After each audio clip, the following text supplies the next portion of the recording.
Hey guys, welcome back to my YouTube channel. ಈ ವಿಡಿಯೋಲಿ ನಾನು ಯಾವ ರೆಸಿಪಿ ತೋರಿಸ್ತಾ ಇದ್ದೀನಿ ಅಂದರೆ ಗಣೇಶನ ಹಬ್ಬಕ್ಕೆ ಮಾಡೋ ಖಾರ ಕಡುಬು ಹಾಗೆ ಸಿಹಿ ಕಡುಬನ್ನ ಹೇಗೆ ಮಾಡ್ತೀವಿ ನಾವು ಅಂತ ನಿಮಗೆ ತೋರಿಸ್ತಾ ಇದ್ದೀನಿ. ನಾವು ಬಾಳೆಲೆ ಉಪಯೋಗಿಸ್ಕೊಂಡು ಮಾಡ್ತಾಯಿದ್ದೀವಿ. ಆ ಬಾಳೆಲೆ ಉಪಯೋಗಿಸ್ಕೊಂಡು ಮಾಡೋದ್ರಿಂದ ಫ್ಲೇವರ್ ಅಂತೂ ನಿಜವಾಗ್ಲೂ ತುಂಬಾ ಚೆನ್ನಾಗಿರುತ್ತೆ. ನೀವು ಟ್ರೈ ಮಾಡಿ ಈ ರೆಸಿಪಿನ. ಹೇಗೆ ಮಾಡೋದು ಅಂತ ತೋರಿಸ್ತೀನಿ, ಬನ್ನಿ. ಮೊದಲು ನಾವು ಕಡಲೆಬೀಜನ ಹುರ್ಕೋಬೇಕು. ಕಡಲೆಬೀಜ ಹುರ್ಕೊಂಡು ಅದ್ರ ಸಿಪ್ಪೆ ಎಲ್ಲ ತೆಗಿಬೇಕು. ಸಿಪ್ಪೆ ತೆಗೆದು ಅದ್ರ ಜೊತೆ ಸ್ವಲ್ಪ ನಾವು ಹುರ್ಗಡ್ಲೆ ಬರುತ್ತಲ್ವ, ಆ ಕಡಲೆನ ಸೇರಿಸ್ಕೊಂಡು ಅದ್ರ ಜೊತೆ ಸ್ವಲ್ಪ ಬೆಲ್ಲ, ನಿಮಗೆ ಸ್ವೀಟ್ ಎಷ್ಟು ಬೇಕೋ ಅಷ್ಟು ಬೆಲ್ಲ ಹಾಕ್ಕೊಂಡು ಗ್ರೈಂಡ್ ಮಾಡ್ಕೋಬೇಕು. ನೋಡಿ, ಈ ಥರ ಪುಡಿ ಮಾಡ್ಕೋಬೇಕು. ಫುಲ್ ಅಂದರೆ ನೈಸ್ ಪೌಡರ್ ಅಲ್ಲ, ಈ ಥರ ತರಿಯಾಗಿ ರುಬ್ಕೊಂಡು ಅದಕ್ಕೆ ನಾವು ಜಾಸ್ತಿ ಕಾಯಿ ತುರಿ ಹಾಕ್ಬೇಕು. ಕಾಯಿ ತುರಿ ಎಷ್ಟು ಹಾಕ್ತೀವೋ ಅಷ್ಟು ಟೇಸ್ಟ್ ಚೆನ್ನಾಗಿರುತ್ತೆ. ಕಾಯಿ ತುರಿ ಹಾಕಿ ಚೆನ್ನಾಗಿ ಮಿಕ್ಸ್ ಮಾಡಬೇಕು. ನೋಡಿ, ಈ ಥರ ಇಷ್ಟೇ. ಇದಕ್ಕೆ ಸ್ವಲ್ಪ ಏಲಕ್ಕಿ ಕುಟ್ಟು ಹಾಕಬೇಕು. ಒಂದು 4-5 ಏಲಕ್ಕಿ ಕುಟ್ಟು ಹಾಕಿದ್ರೆ ಸಿಹಿ ಹೂರಣ ರೆಡಿ ಆಯಿತು. ನೋಡಿ ಎಷ್ಟು ಚೆನ್ನಾಗಿದೆ ಅಂತ. ಇಷ್ಟೇ. ನೆಕ್ಸ್ಟು ಖಾರದ ಕಡುಬು ಮಾಡೋದಕ್ಕೆ ಹೂರಣ ಹೇಗೆ ಮಾಡೋದು ಅಂತ ತೋರಿಸ್ತೀನಿ ನೋಡಿ. ಇದು ಕಡಲೆಬೇಳೆನ ಸ್ವಲ್ಪ ಮುಂಚೆನೇ ನೆನೆಸಿಟ್ಟು ಅದಕ್ಕೆ ಸ್ವಲ್ಪ ಹಸಿಮೆಣಸಿನ್ಕಾಯಿ, ಕೊತ್ತಂಬರಿ ಸೊಪ್ಪು ಹಾಗೆ ಬೆಳ್ಳುಳ್ಳಿ ಮತ್ತು ಶುಂಠಿ ಹಾಕ್ಕೊಂಡು ರುಬ್ಕೋಬೇಕು. ಇದಕ್ಕೂ ಅಷ್ಟೇ ಜಾಸ್ತಿ ಕಾಯಿ ತುರಿ ಹಾಕಿ, ಸ್ವಲ್ಪ ಈರುಳ್ಳಿ ಹಾಗೆ ಜಾಸ್ತಿ ಸಬ್ಬಸಿಗೆ ಸೊಪ್ಪು ಮೇಯ್ನ್ ಇಂಗ್ರೀಡಿಯೆಂಟ್ ಇದಕ್ಕೆ.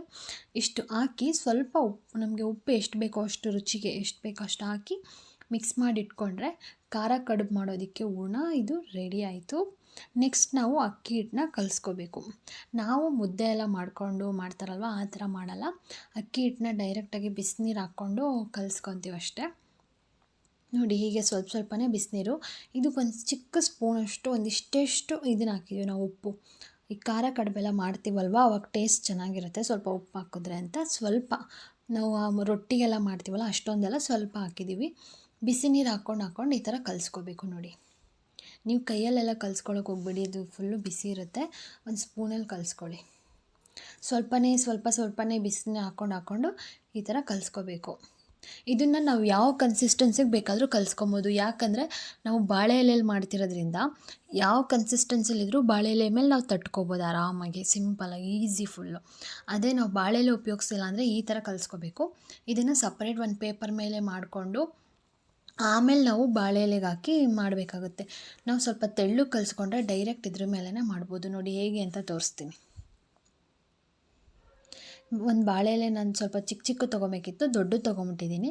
ಈಗ ಬಾಳೆ ಎಲೆಗೆ ಸ್ವಲ್ಪ ಎಣ್ಣೆ ಹಾಕ್ಕೊಂಡು ಅದನ್ನೆಲ್ಲ ಸ್ಪ್ರೆಡ್ ಮಾಡಿ ಅದ್ರ ಮೇಲೆ ಈ ಥರ ತಟ್ಕೋಬೇಕು. ತೆಳ್ಳಗೆ ಅಂದರೆ ಫುಲ್ ನೀರು ಥರಲ್ಲ, ಸ್ವಲ್ಪ ಒಂದು ರೊಟ್ಟಿ ಮಾಡ್ತೀವಲ್ಲ, ರೊಟ್ಟಿಗಿಂತ ಇನ್ನೊಂದು ಸ್ವಲ್ಪ ಗಟ್ಟಿ ಕಲಿಸ್ಕೋಬೇಕಷ್ಟೆ. ನೋಡಿ, ಈ ಥರ ಮಾಡಿಕೊಂಡು ಇದಕ್ಕೆ ನಾವು ಹೂರಣ ಹಾಕ್ಕೋಬೇಕು. ಹೂರಣನ ನಾವು ಎಷ್ಟು ದಿನ ಬೇಕಾದರೂ ಸ್ಟೋರ್ ಮಾಡಿ ಇಟ್ಕೊಬೋದು ಫ್ರಿಡ್ಜಲ್ಲಿ. ಇದು ಏನೂ ಹಾಳಾಗಲ್ಲ.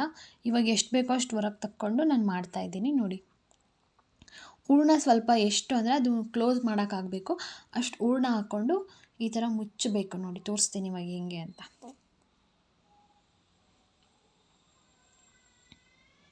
ಈ ಥರ ಕ್ಲೋಸ್ ಮಾಡಿ ಅದು ಅಂಟ್ಕೋಬೇಕು ಆ ಕಡೆ, ಆ ಥರ ಮಾಡಬೇಕು. ಇದೇನು ಕಷ್ಟ ಇಲ್ಲ, ಬಾಳೆ ಎಲೆ ಅಲ್ವಾ, ಆರಾಮಾಗಿ ಮಾಡ್ಬೋದು. ನೀವು ಟ್ರೈ ಮಾಡಿ, ನಿಮಗೆ ಗೊತ್ತಾಗುತ್ತೆ ಎಷ್ಟು ಈಸಿ ಇದು ಮಾಡೋದು ಅಂತ. ಈ ಥರ ಎಲ್ಲ ಮಾಡಿಟ್ಕೋಬೇಕು ಮೊದಲು. ನೋಡಿ, ಎಲ್ಲ ಮಾಡಿಟ್ಕೊಂಡಿದ್ದೀನಿ. ಇವಾಗ ಒಂದು ಇಡ್ಲಿ ಪಾತ್ರೆ ಇಟ್ಟು ಅದಕ್ಕೆ ಸ್ವಲ್ಪ ನೀರು ಹಾಕಬೇಕು.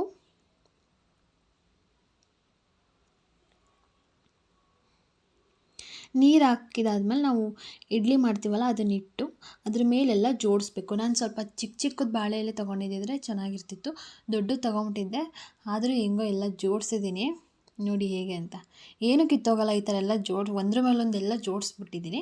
ಈ ಥರ ನೀವು ಮಾಡಿದ್ರೂ ಏನೂ ಕಿತ್ತೋಗಲ್ಲ. ಯಾಕಂದರೆ ನಾವು ಬಾಳೆ ಎಲೆಯಲ್ವಾ ಮಾಡಿರೋದು, ನಾವು ಹೆಂಗೆ ಮಾಡಿದ್ದೀವೋ ಹಾಗೆ ಇರುತ್ತೆ. ಇವಾಗ ಇದನ್ನು ಕ್ಲೋಸ್ ಮಾಡಿ ಒಂದು 20 ನಿಮಿಷ ಬೇಯೋಕೆ ಬಿಡಬೇಕು. ಇವಾಗ ನೋಡಿ, ಬೆಂದಿದೆ ಅಂತ ಚೆಕ್ ಮಾಡಿದೆ. ಇನ್ನೊಂದು ಸ್ವಲ್ಪ ಬೇಯಬೇಕಿತ್ತು. ಇನ್ನೊಂದು 5 ನಿಮಿಷ ಬಿಟ್ಟು ಓಪನ್ ಮಾಡಿದೆ, ಪರ್ಫೆಕ್ಟಾಗಿ ಬೆಂದಿತ್ತು.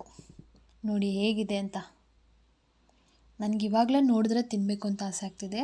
ಅಷ್ಟು ಸಾಫ್ಟಾಗಿ ಸ್ವೀಟಾಗಿ ಆ ಹೂರಣ ಎಲ್ಲ ನಿಜವಾಗ್ಲೂ ಎಷ್ಟು ಚೆನ್ನಾಗಿತ್ತು ಅಂದರೆ, ನನಗಂತೂ ತುಂಬಾ ಇಷ್ಟ ಆಯಿತು. ನೀವು ಟ್ರೈ ಮಾಡಿ. ಈ ವಿಡಿಯೋ ನಿಮಗೆ ಇಷ್ಟ ಆಗಿದರೆ ಲೈಕ್ ಮಾಡಿ, ಶೇರ್ ಮಾಡಿ, ಕಮೆಂಟ್ ಮಾಡಿ, ಹಾಗೆ ಸಬ್ಸ್ಕ್ರೈಬ್ ಮಾಡೋದು ಮರಿಬೇಡಿ. Thanks for watching.